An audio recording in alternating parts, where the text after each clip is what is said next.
मंच पर विराजमान श्री अजय जी, श्रीमान जैन और सभी नौजवान दोस्तों,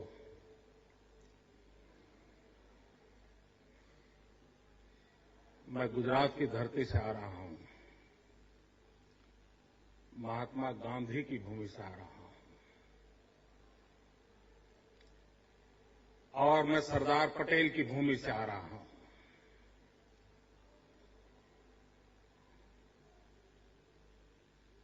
आजादी के आंदोलन की तरफ अगर देखा जाए तो देश की आजादी के आंदोलन को दो मुख्य धाराओं ने प्रभावित किया था। एक, महात्मा गांधी के नेतृत्व में जन आंदोलन के माध्यम से, अहिंसक क्रांति के माध्यम से देश को आजादी दिलाने का प्रयास, और दूसरा, सशस्त्र क्रांति से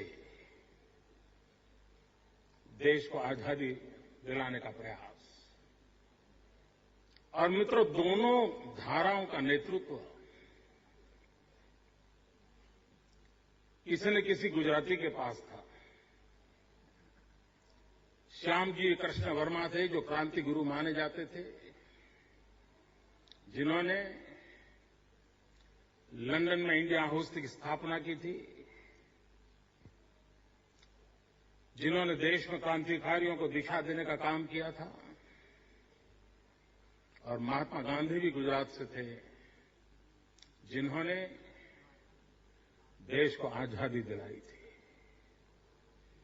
मित्रों, अनेक महापुरुषों ने त्याग किया, तपस्या की, जीवन खपा दिया, जवानी जेल में बिता दी ताकि देश को स्वराज्य मिले।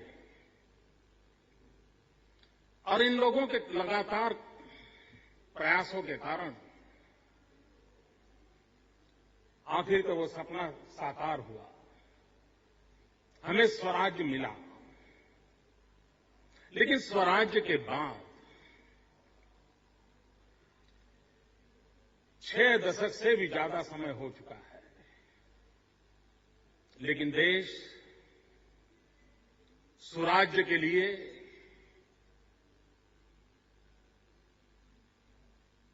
चिंतित है। उसकी अपेक्षा है कि स्वराज्य कब मिले। और इसलिए दोस्तों, अगर विश्व की प्रगति की जो भी यात्रा है, उस यात्रा में अगर हिंदुस्तान को अपनी जगह बनानी होगी तो पहली आवश्यकता है, हम स्वराज्य पे बल कैसे दें। और जब मैं स्वराज्य कहता हूं तब जिस भाषा को आप समझते हैं उस भाषा में अगर कहूं तो गुड गवर्नेंस। आज सारी समस्याओं की जड़ में एक प्रमुख बीमारी है तो ये है। मित्रों, आज पूरे देश में, दुनिया में गुजरात के विकास यात्रा की चर्चा हो रही है। उस विकास यात्रा के मूल में अगर कोई गहराई से देखेगा तो एक बात पर बल दिया है और वह है गुड गवर्नेंस। और लेकिन हम एक कदम आगे हैं। मैं जब गुड गवर्नेंस की चर्चा करता हूं तो मैं अपने मॉडल की बात करता हूं तो मैं कहता हूं P2G2, pro people good governance. आमतौर पर हमारे यहां शासन फायर फाइटर का काम करता है। समस्याएं हुई, शासन उसको फॉलो करता है, दौड़ता है, रास्ता खोजता है। मित्रों, शासन का काम है स्थितियों को विजुलाइज करें, नए आयामों की खोज करें, स्थितियों बदलने का संकल्प करें और उसके अनुकूल नई व्यवस्थाओं को विकसित करें। लेकिन हम पिछले 6 दशक से ज्यादा समय से देख रहे हैं कि हम उन कामों को करने में विफल हुए हैं और उसका नतीजा ये हुआ है कि आज देश के अंदर एक निराशा का माहौल है। देश निराशा की गर्त में डूब चुका है। हर किसी को लगता है यार छोड़ो, क्या होना है, सब चोर है, सब बेकार है। पता नहीं यार ईश्वर की क्या इच्छा थी हमको इस देश में पैदा किया। नहीं, मैं तो यार पढ़ाई पूरी करके भागना चाहता हूं, जाना चाहता हूं, कहीं कुछ कैरियर के लिए सोच रहा है। यह आवाज सब दूर सुनाई दे रही है। मित्रों, लेकिन मेरी सोच अलग है। मेरे गुजरात के मेरा एक चौथा टर्म है जब मुख्यमंत्री के नाते मैं कार्य कर रहा हूं और मैं अनुभव के आधार पर कह रहा हूं कि यही कानून, यही कॉन्स्टिट्यूशन, यही रूल्स एंड रेगुलेशन, यही मुलाजिम, यही फाइलें, यही दफ्तरें, यही लोग, इसके बावजूद भी हम आगे बढ़ सकते हैं, बहुत कुछ कर सकते हैं। और मैं गुजरात के उदाहरण के आधार पर कह सकता हूं।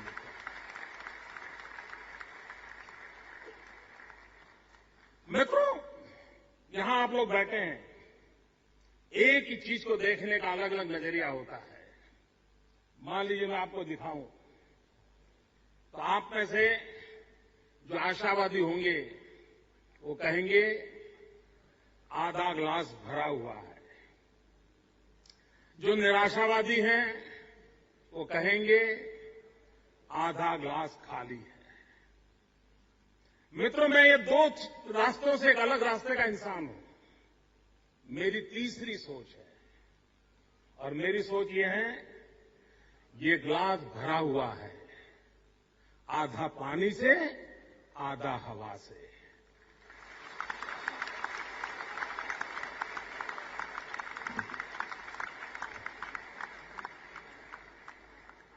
मित्रों, मैं होप के संबंध में, आशा के संबंध में इतना विश्वस्त हूं, इतना आश्वस्त हूं कि हम स्थितियों को पलट सकते हैं। मुझे भी एक देश के एम्बेसडर मिलने आए थे। काफी फॉर्मल बात होने के बाद वो धीरे से राजनीति की ओर जाने की कोशिश की उन्होंने, और उन्होंने मुझे पूछा कि आपको क्या लगता है हिंदुस्तान के सामने 2 प्रमुख चैलेंजेस क्या है। मैंने उनको सहज जवाब दिया था। मैंने कहा, हमारे लिए सबसे बड़ी चैलेंज ये है कि हम अपॉर्चुनिटी का यूज कैसे करें। तो उन्होंने पूछा कैसे। मैंने कहा कि मेरा देश दुनिया का सबसे नौजवान देश है। 65% जनसंख्या मेरी बिलो 35 है। पूरा यूरोप बूढ़ा हो चुका है, चाइना बूढ़ा हो चुका है, विश्व में सबसे नौजवान देश है ये। 35% पॉपुलेशन अगर बिलो 65% पॉपुलेशन अगर बिलो 30 है, 35 है। लेकिन दुर्भाग्य मेरा ये है कि इतनी बड़ी अपॉर्चुनिटी, इतना बड़ा डेमोग्राफिक स्कोप, इसको हम उपयोग नहीं कर पाते। ये सबसे बड़ी चैलेंज है। दूसरा उन्होंने पूछा, मैंने कहा मेरा देश गरीब नहीं है, हमारे पास अपार भू संपदा है, धन संपदा है, इतने नेचुरल रिसोर्सेज हैं। हमारा पूरा ईस्टर्न इंडिया देख लीजिए, नेचुरल रिसोर्सेज से भरा पड़ा है, लेकिन हम उसका सही इस्तेमाल कर करके समृद्धि की ओर जा नहीं पा रहे हैं और इसलिए हम अवसर को खोते चले जा रहे हैं। अवसर को कैसे पकड़ना, उसको कैसे चैनलाइज करना, उसको उसमें से कैसे वेल्थ क्रिएट करना, उसमें से कैसे डेवलपमेंट करना, उस चैलेंज को हमने पूरा करना है। भाई बहनों, इन दिनों गुजरात की बड़ी चर्चा होती है, लेकिन गुजरात अपनी विकास की यात्रा के मॉडल में एक बात का ध्यान रखा है। हम सिंगल पिलर पर अपना टेंट खड़ा करना नहीं चाहते और इसलिए हमने हमारे पूरे डेवलपमेंट मॉडल को 3 आधार पर डेवलप किया है। 1/3 agriculture, 1/3 industry and 1/3 service sector. और हमारी कोशिश ये है कि हमारे इन तीनों क्षेत्रों का विकास एक समान रूप से हो और कभी एक आध में कोई कठिनाई आ जाए, रुकावट आ जाए तो दूसरे दो उसको सपोर्ट करें और इसके कारण स्टेट की इकोनॉमी कभी चरमरा न जाए, कभी संकट में न आ जाए। और मित्रों, आज मैं गर्व से कह सकता हूं, हमारे देश का एग्रीकल्चर ग्रोथ, आप तो इस क्षेत्र के विद्यार्थी हैं, गूगल गुरु के शिष्य हैं और इसलिए आपके पास हर इंफॉर्मेशन उंगली पर मौजूद होती है। 20 साल से यह देश एग्रीकल्चर ग्रोथ का टारगेट 4% तय करता है, लेकिन 2-2.5% पर आकर के लुढ़क जाता है। मित्र, गुजरात कभी एग्रीकल्चर स्टेट नहीं रहा।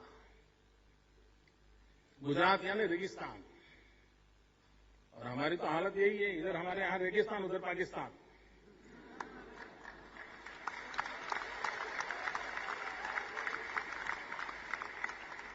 बारिश पर हमारी सारी दुनिया डिपेंडेंट है। उसके बावजूद भी मित्रों, जो राज्य 7 year out of 10 years water scarcity से गुजारता था, आज वो राज्य पिछले दशक में 10% प्लस एग्रीकल्चर ग्रोथ कर करके एक नया इतिहास रचा है।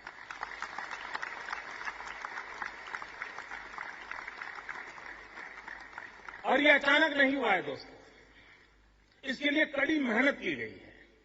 आप मीडिया के अंदर देखते हो कि मोदी का वाइब्रेंट गुजरात समिट होता है, बहुत बड़ा होता है। अभी एक वाइब्रेंट समिट हो गया, दुनिया के 121 देश के लोग मौजूद थे। मित्रों, मेरा जो वाइब्रेंट समिट होता है वो सिर्फ 2 दिन होता है और वो भी 2 साल में एक बार होता है।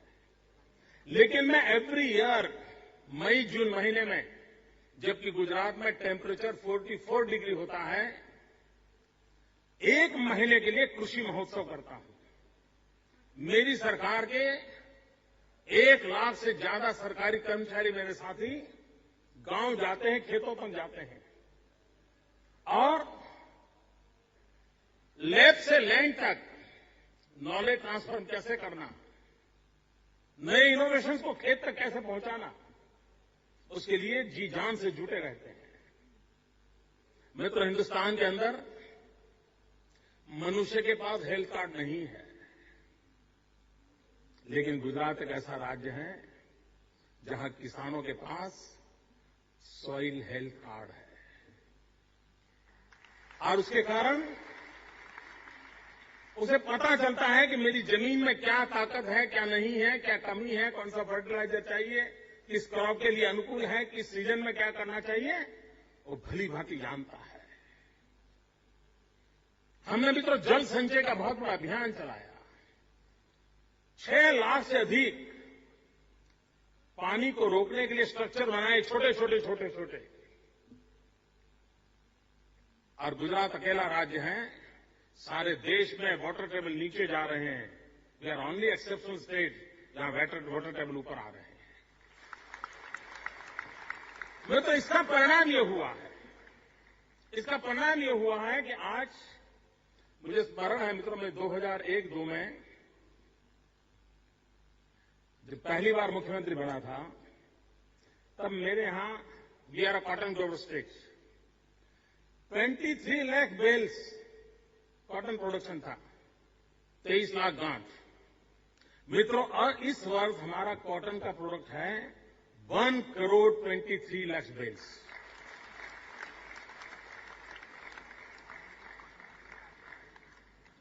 लेकिन अगर हम वहीं अटक जाएंगे तो मित्रों, एक स्थिति ऐसी बन जाएगी कि हमारा किसान को जो मिलना चाहिए मिलना नहीं मिलेगा, किसान परेशान होने की स्थिति आएगी। तो नेक्स्ट स्टेप ये होना चाहिए कि वैल्यू एडिशन कैसे करें, और वैल्यू एडिशन की दिशा पर हमने बल देने का प्रयास किया है। मित्रों, एक अभी हम टेक्सटाइल पॉलिसी लाए हैं, और मेरा टेक्सटाइल पॉलिसी का मेरा मतलब यह है कि मैं नहीं चाहता हूं कि मेरा कॉटन ग्रोवर अपना कॉटन बेचने के लिए दर दर भटकता रहे। और इसलिए मेरी एक 5 फॉर्मूला है, farm to fibre, fibre to fabric, fabric to fashion, fashion to foreign. जहां कॉटन होगा वहीं धागा बनेगा, जहां धागा है वहीं कपड़ा बनेगा, जहां कपड़ा है वहीं रेडीमेड गारमेंट बनेगा, और वहीं से उसको दुनिया में एक्सपोर्ट करूंगा और मेरे किसान की इनकम बढ़ेगी। और इसलिए मित्रों, जब तक हम इंटीग्रेटेड अप्रोच नहीं लेते हैं, अब ये वो इंडस्ट्रियल रिवॉल्यूशन की दिशा में मैं जा रहा हूं जो मेरे किसान को मजबूत करेगा, मेरे किसान की ताकत को बढ़ाएगा, और हम उस दिशा में काम कर रहे हैं। और आज मेरे राज्य की इकोनॉमी में 1/3 हिस्सा एग्रीकल्चर के द्वारा हो रहा है। मित्र, एग्रीकल्चर के साथ जुड़ा हुआ है एनिमल हस्बेंड्री। मित्रों, यहां बैठा हुआ कोई भी नौजवान, कोई दोस्त ऐसा नहीं होगा जिसको अगर चाय पीने की आदत हो और चाय में दूध गुजरात का न हो। आप दिल्ली वाले जो दूध पीते हैं वो गुजरात से आता है। मित्र, आज यूरोप में जाओ और कभी भिंडी की सब्जी खाओगे तो विश्वास करना, वो भिंडी की सब्जी गुजरात से आई है। आप सिंगापुर जाइए, दूध मांगेंगे, मैं मित्र विश्वास से कहता हूं वो दूध गुजरात से आया है। आप अफगानिस्तान जाएं और टमाटर खाएं तो लिख लेना वो टमाटर गुजरात से आया है।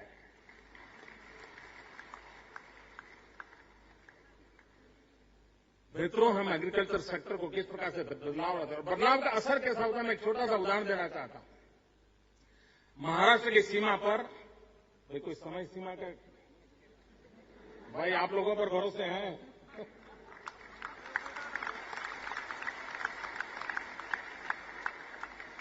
क्योंकि मैं कभी टीचर नहीं रहा, इसके कारण 45 मिनट का मेरा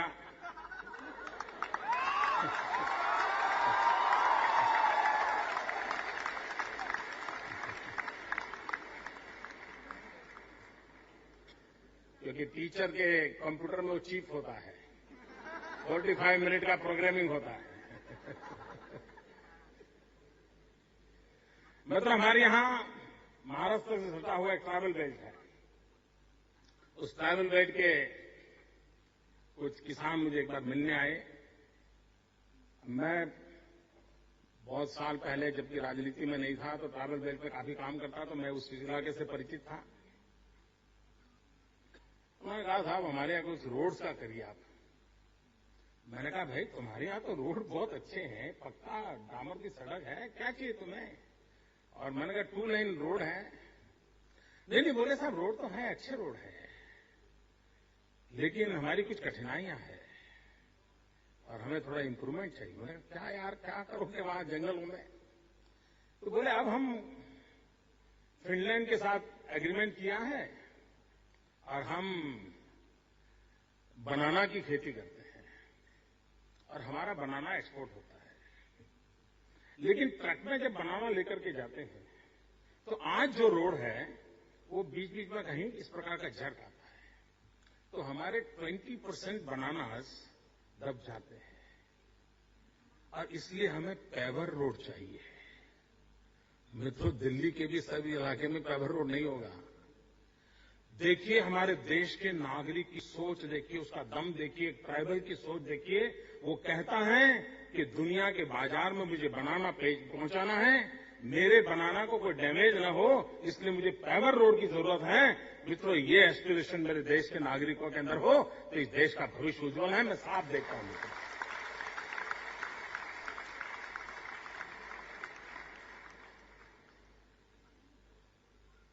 मित्रों, एनिमल हस्बेंड्री हम एक यानी मैं जब गुड गवर्नेंस की बात करता था और गुजरात मॉडल की आप लोग चर्चा सुनना चाहते थे, इसलिए मैं कहना चाहता हूं, हम एक मेडिकल कैंप करते हैं रेगुलर कैटल्स के लिए। हर वर्ष करीब 2500-3000 कैटल कैंप लगते हैं मेरे। उनका मेडिकल चेकअप, उनका ऑपरेशन, बहुत डिटेल में उसकी सारा अभियान चलता है।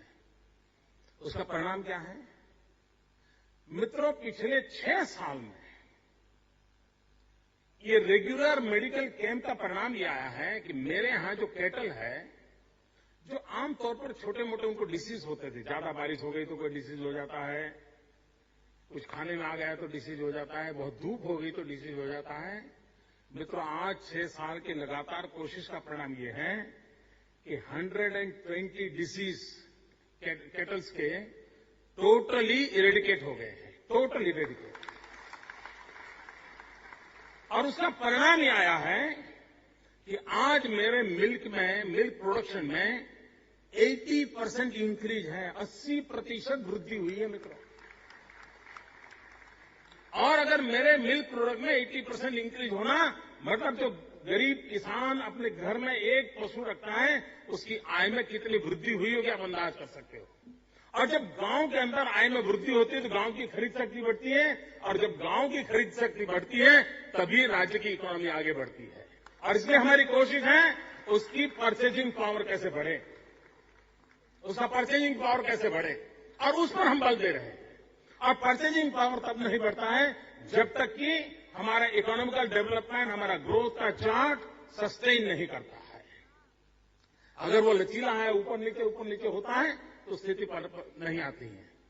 कंसिस्टेंसी होनी चाहिए और लगातार ऊपर उठना चाहिए, और इसको हम लगातार 10 साल से मॉनिटर करके कर रहे हैं। मित्रों, सर्विस सेक्टर में हम गुजरात के लोग उतने आगे नहीं थे। सर्विस सेक्टर का एक सबसे बड़ा क्षेत्र होता है हॉस्पिटैलिटी सेक्टर, सबसे बड़ा सेक्टर होता है tourism. Gujarati are best tourist. आप दुनिया में कहीं पर भी जाओ साहब, वो आपको मिलेगा ही मिलेगा। और 5 स्टार होटल में भी डिब्बा खोल करके थेपला निकाल करके खाता नजर आएगा।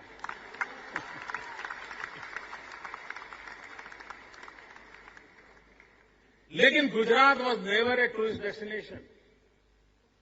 मित्रों, पिछले 5 साल से हमने लगातार कोशिश की, और आज हिंदुस्तान का टूरिज्म ग्रोथ है, उससे पिछले 3 साल का गुजरात का टूरिज्म ग्रोथ डबल है। और अब अमिताभ बच्चन स्वयं घर घर जाकर के कहते हैं, कुछ दिन तो गुजारो गुजरात में।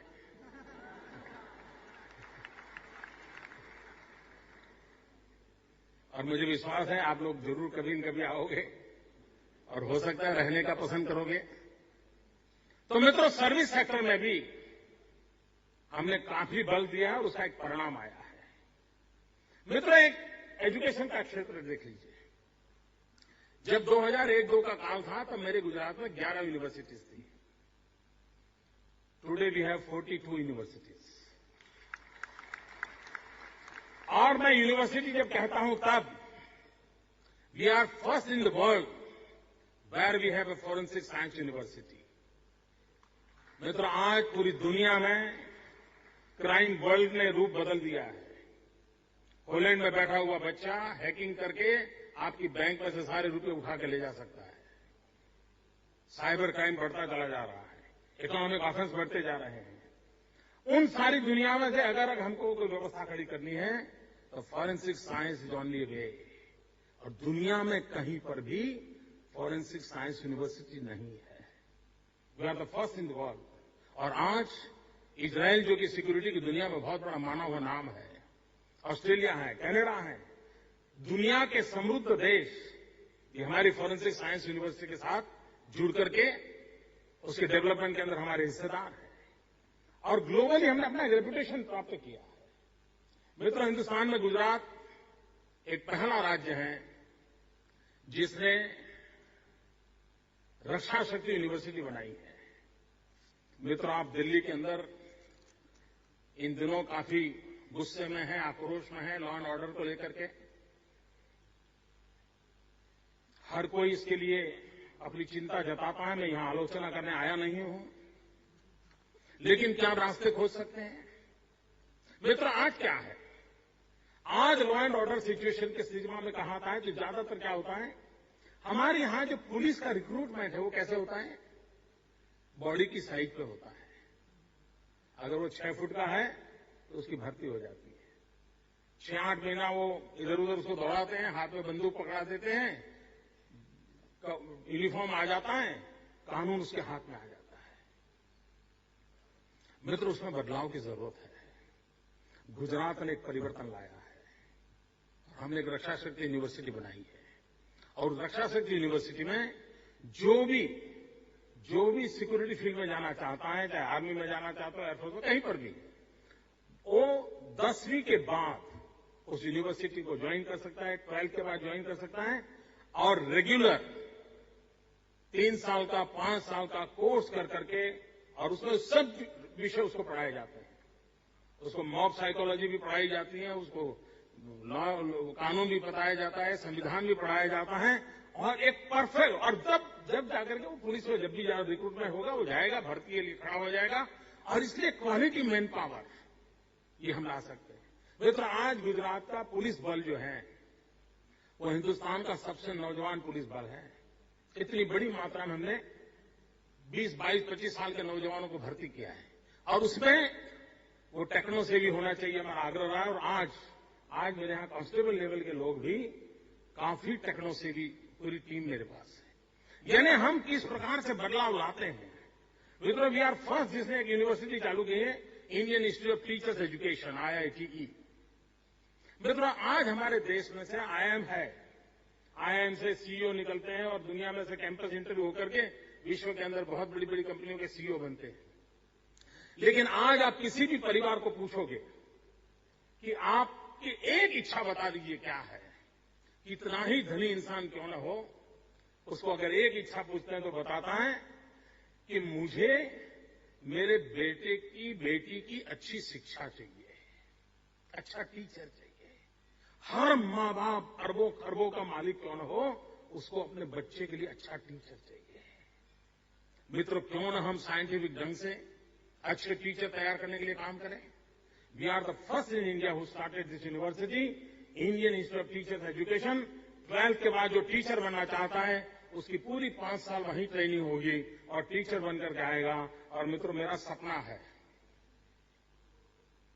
पूरे विश्व को मिलियंस ऑफ मिलियन टीचर्स की आवश्यकता है। हिंदुस्तान के पास नौजवानों की फौज है, हम सब कुछ एक्सपोर्ट करते हैं, क्यों न हम टीचर एक्सपोर्ट करें।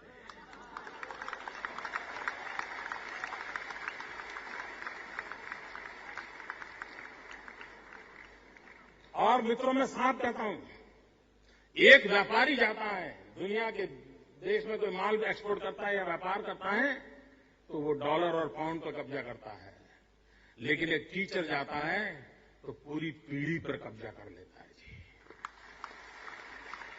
ये ताकत होती है।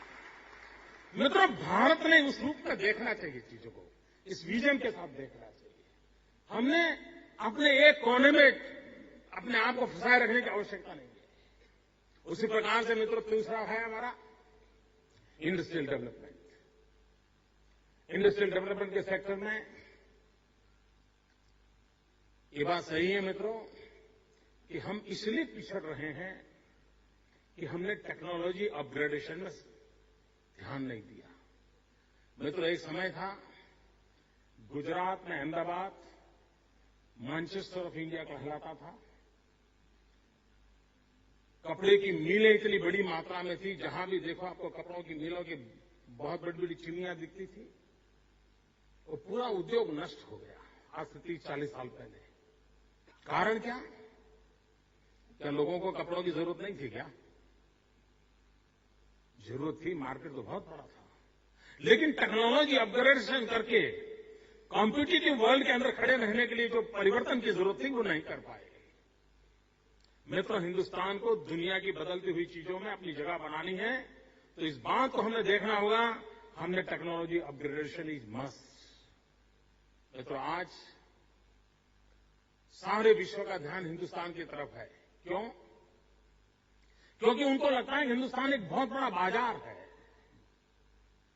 सारे विश्व को लगता है कि यहां पर हम हमारी चीजें डंप कर सकते हैं, हम हिंदुस्तान के अंदर बड़े आसानी से माल बेच सकते हैं। मित्रों, समय की मांग है कि हम तय करें कि हम पूरे विश्व को बाजार बनाएंगे और हम मैन्युफैक्चरिंग सेक्टर में लीड करके दुनिया के बाजार में हमारा माल डंप करेंगे।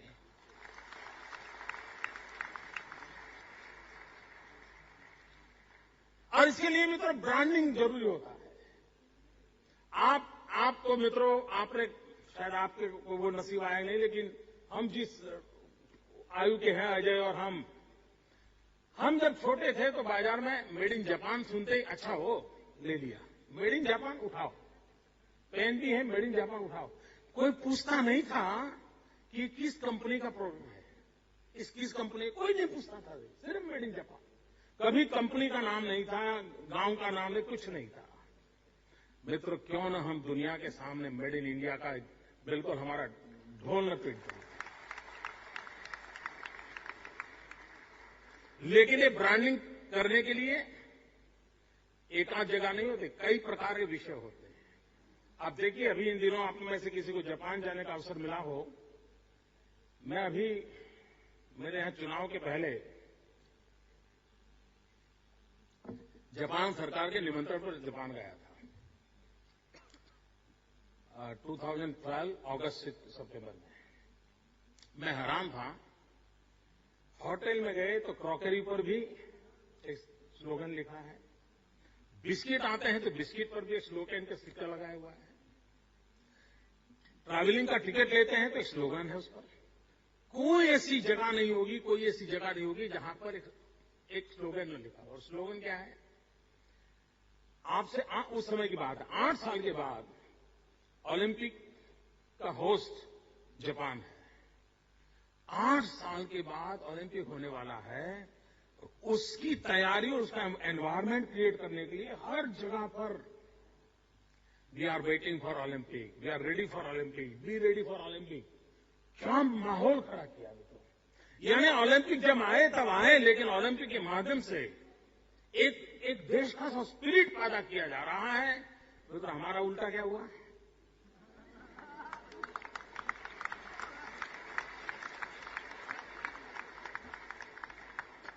मित्रों, दुनिया इन अवसरों को किस प्रकार से उठाती है? जिन लोगों ने साउथ कोरिया के डेवलपमेंट का स्टडी किया होगा, और मैं मानता हूं मित्रों, हिंदुस्तान के और आप जिस फील्ड में पढ़ते हैं, आप लोगों से मैं आग्रह करूंगा कि आप समय लेकर के साउथ कोरिया के डेवलपमेंट के पूरे स्फीयर को स्टडी करने जैसे। मित्रों, हमारे बाद जिसको आजादी मिली ऐसा देश, थर्ड वर्ल्ड कंट्रीज में भी सबसे नीचे का देश, उसने दुनिया में ओलंपिक को होस्ट किया था। और मित्रों, साउथ कोरिया ने जब ओलंपिक को होस्ट किया, सारी दुनिया की आंखें फट गई थी और वो टर्निंग पॉइंट था। सारे विश्व ने साउथ कोरिया के लोहे को स्वीकार कर लिया, उसकी ताकत को स्वीकार कर लिया और बाकी सब चीजें आराम से दुनिया के अंदर प्रवेश कर गई। मित्रों, हमारे यहां कॉमनवेल्थ हुआ, क्यों किया करने वालों को मालूम नहीं।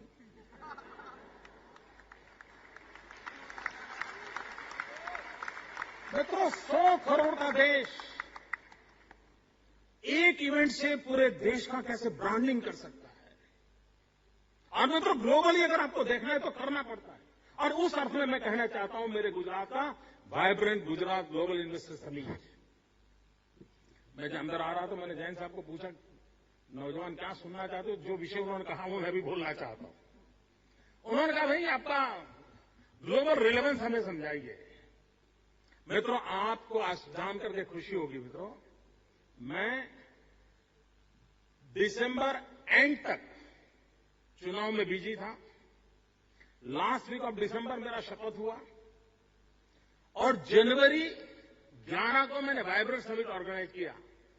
मेरे पास 10 दिन थे और मित्रों, मुझे उस मेरी टीम की एफिशिएंसी के लिए और चीजों को इंस्टीट्यूशनलाइज करने का क्या परिणाम आता है, गर्व से कहता हूं मुझे 121 कंट्रीज वर देयर। मित्रों, दुनिया के 121 देश एक ही रूप के नीचे हो और हिंदुस्तान का इंडस्ट्रियल वर्ल्ड का हूज जिसको कहें, सबके सब वहां मौजूद थे। एक प्रकार से 50% GDP of the country was under one roof.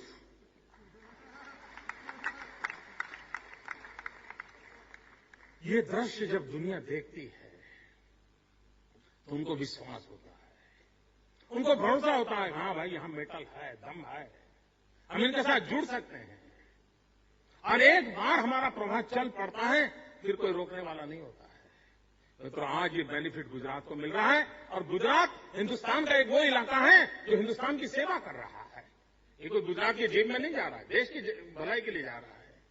अगर हम मेहनत कर करके नमक पैदा करते हैं तो आप में से कोई नहीं होगा जिसने गुजरात का नमक न खाया हो।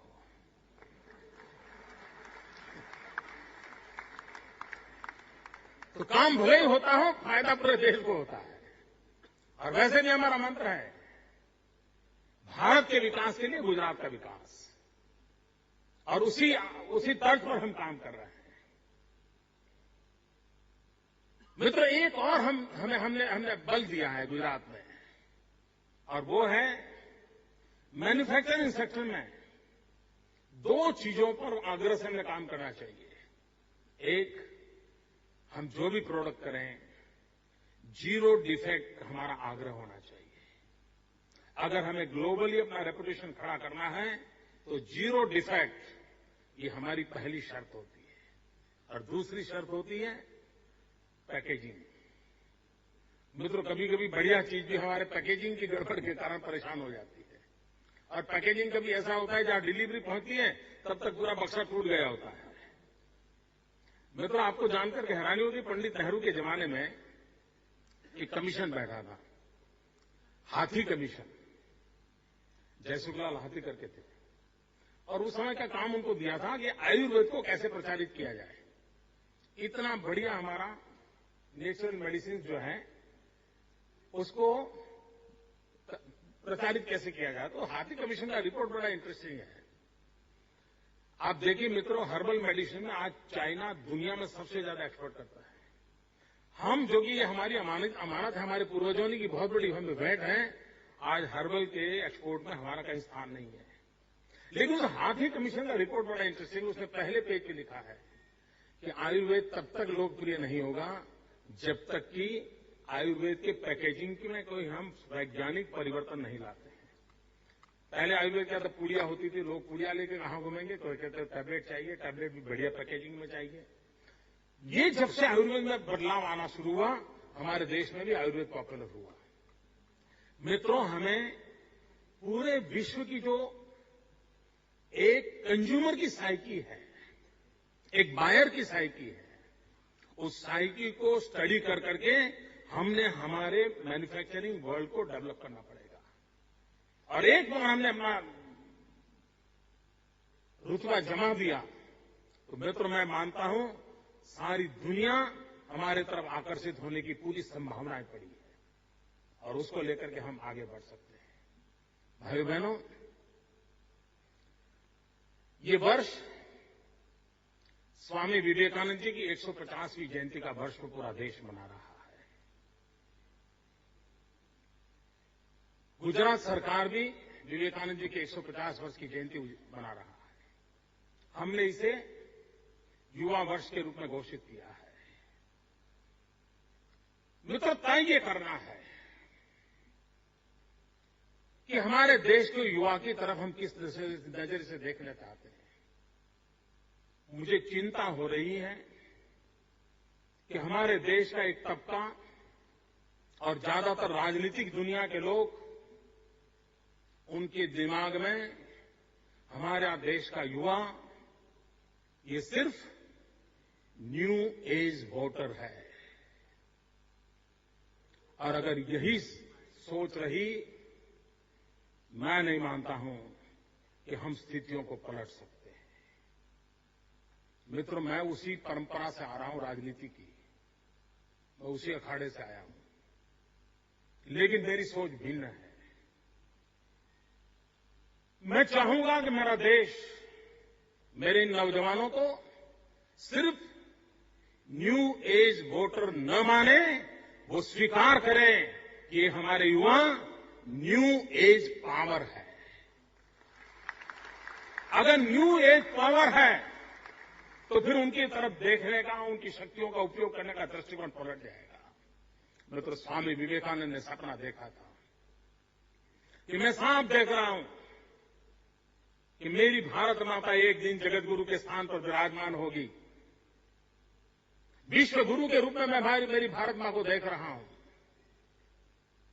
और एक बार मेरी भारत माता पूरी शक्ति के साथ, समृद्धि के साथ, सामर्थ्य के साथ विश्व के अंदर नेतृत्व करती होगी।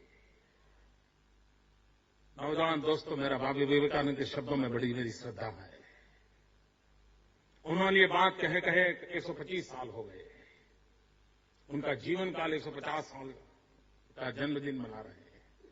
ये 25 साल की आयु में विश्वास उन्होंने प्रकट किया था। क्या मित्रों, हम लोगों का दायित्व तो नहीं है कि स्वामी विवेकानंद जी की 150वीं जयंती पर हम उनके सपनों को पूरा करने का संकल्प करें? क्या हम लोगों का दायित्व तो नहीं है कि इस पूरे विश्व में हिंदुस्तान का डंका जमाने वाले इस महापुरुष ने जो कहा है उसको चरितार्थ करने के पीछे अगर थोड़ी सी मेहनत करें तो हम दुनिया पलट सकते हैं? मित्रों, समय की मांग है कि स्वामी विवेकानंद जी की 150वीं जयंती जब मना रहे हैं तब, और भारत की युवा शक्ति के भरोसे हम भव्य दिव्य भारत के निर्माण का सपना देख करके हम आगे बढ़ सकते हैं। और मित्रों, आगे बढ़ने के लिए जिन बातों की ओर बल देने की आवश्यकता मुझे लगती है, सारा विश्व कहता है 21वीं सदी हिंदुस्तान की सदी, कोई कहता है 21वीं सदी एशिया की सदी, कोई कहता है 21वीं सदी चाइना की सदी। मित्रों, 21वीं सदी हिंदुस्तान की सदी, इस पर हमारा भरोसा इसलिए है कि जब जब मानव जात ज्ञान युग में प्रवेश किया है तब तक भारत ने मानव जात का नेतृत्व किया है, और 21वीं सदी ज्ञान की सदी है। और इसलिए मेरा पूरा भरोसा है कि 21वीं सदी हिंदुस्तान की सदी बन सकती है। मित्रों, 21वीं सदी बनाने का सामर्थ्य है तो हमारे युवाओं में है। हम भाग्यवान हैं, इस सदी में हमारे पास विश्व के सर्वाधिक नौजवानों की फौज वाला ये हिंदुस्तान है। ये हमारी दूसरी ताकत है। और तीसरा, मित्रों, हम लोगों की पहचान क्या थी? पूरा विश्व हमको क्या मानता था? और अभी नहीं मित्रों, 10-15 साल पहले तक, 20 साल पहले तक दुनिया के कई लोगों की मान्यता यही थी कि हिंदुस्तान यानी साफ सपेरों का देश, हिंदुस्तान यानी भूत प्रेत की जमात, हिंदुस्तान यानी काला जादू, ब्लैक मैजिक का दुनिया, यही हिंदुस्तान की पहचान। मित्रों, हमारे नौजवानों ने 20, 22, 24 साल के नौजवान विश्व में जाकर के पूरे हिंदुस्तान की छवि को बदल दिया पिछले 20 वर्ष के अंदर। एक बार मैं ताइवान गया था। ताइवान में मेरे साथ एक इंटरप्रेटर था। ये मैं 15 साल पहले की बात कर रहा हूं, तब मैं मुख्यमंत्री नहीं था। तो मेरे साथ वो रहता था, 5-6 दिन का मेरा दौरा था। लास्ट डे उसके परिचय बढ़ गया तो उसने मुझे बड़े संकोच से पूछा कि साहब आपको बुरा न लगे तो कोई सवाल पूछना चाहता हूं। मैं कहा पूछिए। बोले साहब, क्या अभी भी आपके देश में साफ सपेरे वाली सारा दुनिया है? क्या अभी भी आपके यहां भूत प्रेत की दुनिया चल रही है? क्या अभी भी आपका देश अंधश्रद्धा में डूबा हुआ है? वो बेचारा वही चीजों को जानता था। मैंने कहा नहीं, अब तो हम स्नेक चेयरमैन नहीं रहे हैं, हमारा काफी डिवेल्यूशन हो गया है। मैंने कहा हमारे पूर्वज तो स्नेक चेयरमैन हुआ करते थे, ये हमारी जनरेशन में वो दम नहीं है, हम लोग माउस चेयरमैन हैं।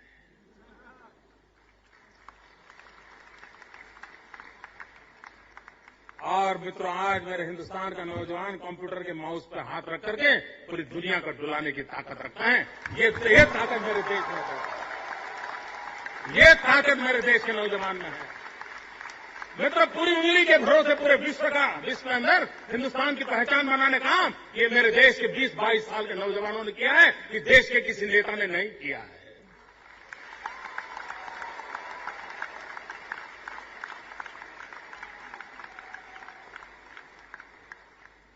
विश्व को भारत की तरफ नए नजरिए से देखने के लिए मजबूर किया है। मित्रों, आप लोगों को जानकारी होगी, जब क्लिंटन यहां आए थे, when he was the president, यहां से उनका एक टूर बना था जयपुर जाने का।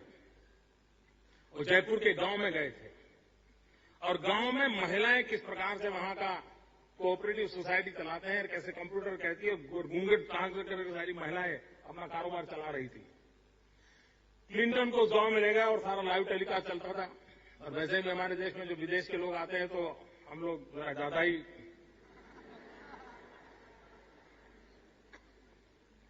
बड़ा सिक्योरिटी का इंतजाम था। उस गांव के चुने हुए जो पंच था, उनको सबको आई कार्ड दिया गया था, वही लोग उनके साथ साथ चलते थे। और सबको बड़ी कुछ कड़ी सूचनाएं थी कि क्लिंटन आएंगे, 2 मिनट यहां जाएंगे, 2 मिनट यहां जाएंगे, बीच में किसी ने कुछ करना नहीं, दिखना नहीं, फलाना नहीं। सब ये सब आपने लाइव टेलीकास्ट अगर देखा होगा तो आपके ध्यान में होगा। मित्रों, वो घटना बड़ी प्रेरणा देने वाली। उस गांव में जब गए, उन्होंने उस गांव को सारा देखा, उन महिलाओं को कंप्यूटर के ऊपर अपना हिसाब किताब करते देखा, घूंघट ओढ़ा हुआ था। एक वहां का पंच, दलित मां के बेटा, पंचायत में चुना हुआ एक व्यक्ति, वो लपक करके क्लिंटन के पास पहुंच गया। गांव वाले बड़े नाराज हो गए, ये वहां क्या पहुंच गया, भाई क्या बात करेगा, इसको तो अंग्रेजी तो आती नहीं है और ये गांव की इज्जत खराब कर देगा।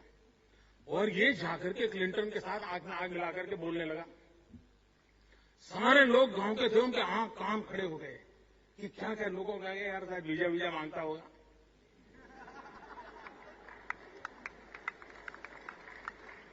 किसी को लगा शायद बेटे के लिए नौकरी के लिए बोलता होगा, किसी को लगा शायद गांव के लिए कोई पैसे वैसे मांगता होगा।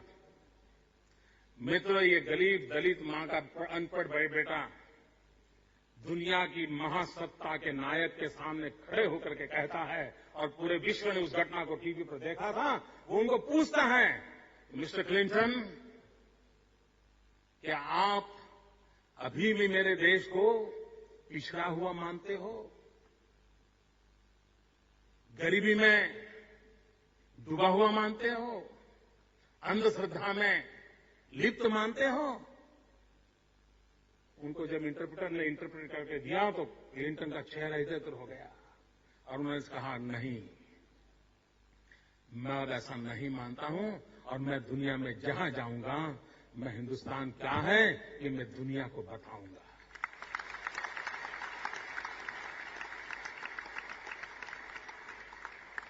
मित्रों, हमारे नौजवानों में सामर्थ्य है। मित्रों, हमारी चमड़ी का रंग कुछ भी हो, हम दुनिया से कम नहीं है। ये आत्मविश्वास की आवश्यकता है और विश्व के सामने आंख में आंख मिलाकर के काम करने की आवश्यकता है। मित्रों, 3 चीजों पर बल देने का मेरा मत रहता है। अगर हमने 21वीं सदी में चाइना के साथ कंपटीशन करनी है, अगर हमने 21वीं सदी की इस अपॉर्चुनिटी को कब्जा करना है और दुनिया में पूरी ताकत के साथ खड़े होना है, तो मित्रों मेरा मत है कि हमने बल देना पड़ेगा स्किल डेवलपमेंट पर।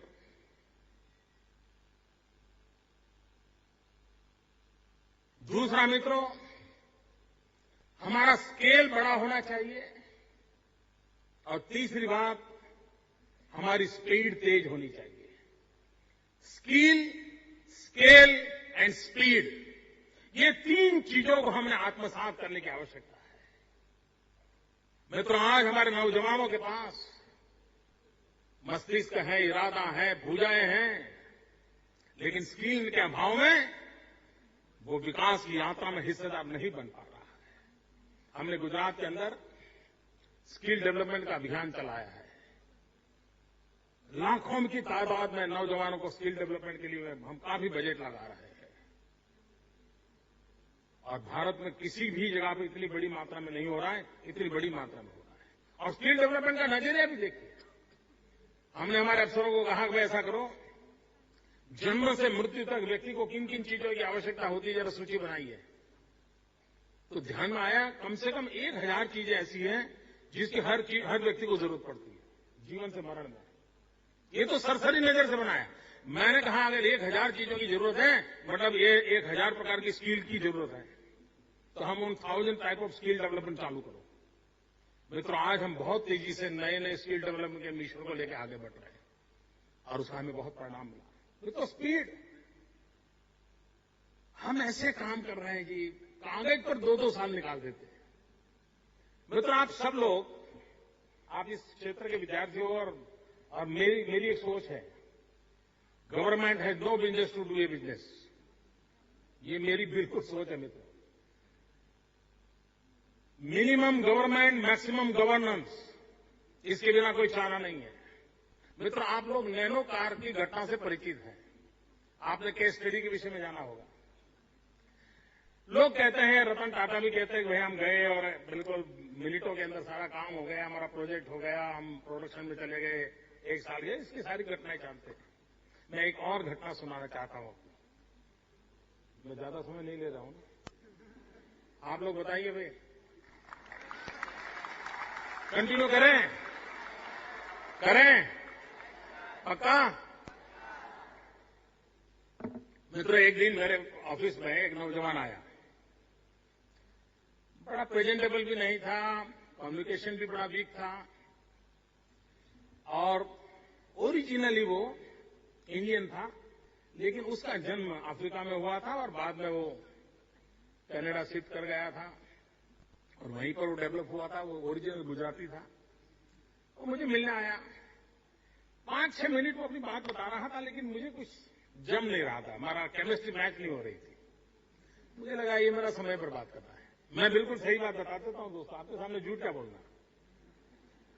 तो हमारी केमिस्ट्री मैच नहीं हो रही थी।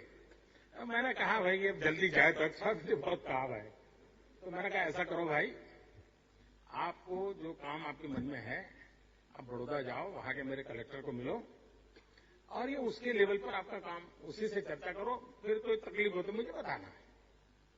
एक प्रकार से मैंने उसको टाल करके निकाल दिया, लेकिन चूंकि मेरे यहां एक प्रोफेशनलिज्म होने के कारण उस कलेक्टर को सूचना चली गई कि ऐसा कोई नौजवान आएगा, उसको कुछ काम है, देख लेना। लेकिन मैंने उसे हाय तौबा करके छुट्टी ली थी। आफ्टर 13 मंथ्स एक दिन ये सज्जन मेरी ऑफिस में फिर से आए। तो मेरे पीए ने मुझे कहा कि साहब ये मिलने आया। मैंने कहा यार ये वो ही होगा, मुझे भगवान की मेहरबानी है, I have a god gift. मैंने कहा ये यही होगा, आप अब पूछो ये पहले आया था क्या। तो मैंने तुरंत कह दिया नहीं यार, उसको टाइम खराब करेगा, एक बेमतलब आदमी है, समय खराब करता है, मत बुलाओ। तो मेरे पीए ने कहा नहीं साहब वो इन्विटेशन देने आया है। इन्विटेशन? बुलाओ उसको बुलाओ।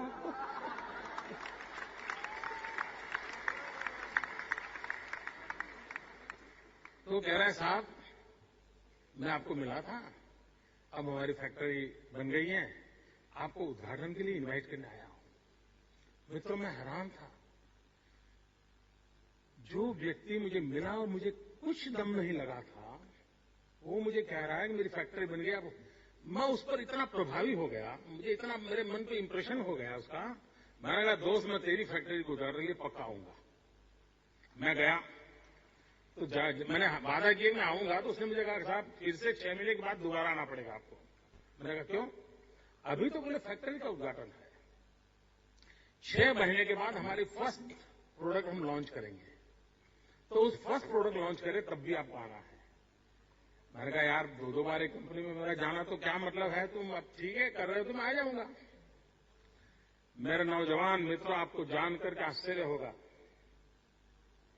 एक व्यक्ति जो मुझे पहली बार मिलता है वो 13 महीने के बाद मुझे अपनी फैक्ट्री के उद्घाटन के लिए इनवाइट करने आता है और 6 महीने के बाद प्रोडक्ट लॉन्च करने का वादा करने आता है और मैं उद्घाटन करके आया। फिर 6 महीने के बाद दोबारा गया और मित्रों मैंने प्रोडक्ट क्या लॉन्च की? आप दिल्ली में जिसके लिए गर्व करते हो उस मेट्रो ट्रेन का कोच मैंने भेजा था।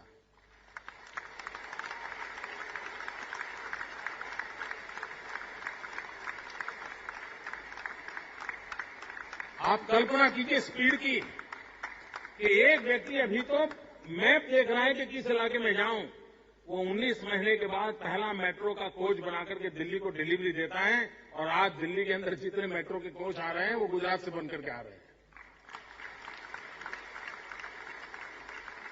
मित्रों, जब तक हम इस स्पीड पे काम नहीं करेंगे,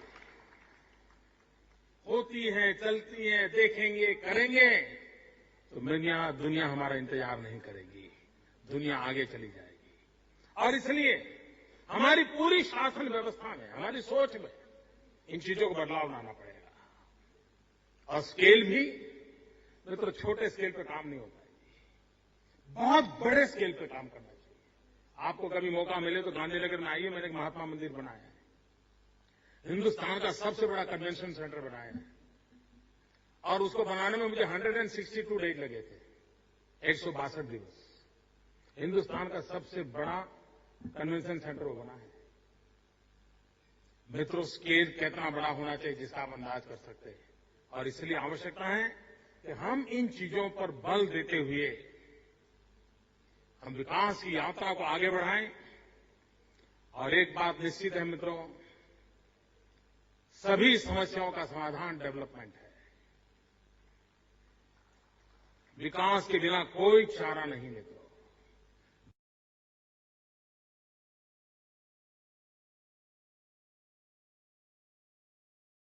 अगर देश की राजनीति भी डेवलपमेंट के धुरा पर अगर चलेगी तो इस देश में बहुत बड़े बदलाव आ सकते हैं। मित्रों, मैं फिर से कहता हूं, मैं उन इंसानों में हूं जिसको ये ग्लास पूरा भरा हुआ दिखता है। आधा पानी से है, आधा हवा से है। मैं उस आशावादी इंसानों में से हूं। और जो मैं साफ देख रहा हूं, जो सपना स्वामी विवेकानंद जी ने देखा था, वो सपना जरूर साकार होगा। इसी नौजवान पीढ़ी के माध्यम से होगा और फिर एक बार ये भारत माता जगत गुरु के स्थान पर विराजमान होगी। आप सबके बीच आने का मुझे मौका मिला, सब नौजवानों से बात करने का अवसर मिला। मैं आपका बहुत बहुत आभारी हूं। धन्यवाद।